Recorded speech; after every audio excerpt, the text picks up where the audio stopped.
Hi, my name is Jack Christensen. I'm Youth Development Director with the Bridger Ski Foundation. I love Bridger Ski Foundation because of exactly what we've got going on out here tonight.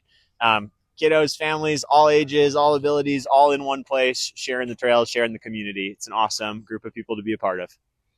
And why is BSF important to you?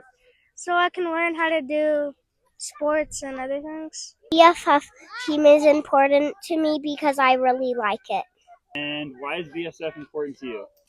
I just love skiing, cross country skiing a lot, and I like the teachers here. Is that a weird microphone? Microphone? But how does this work? How does it work?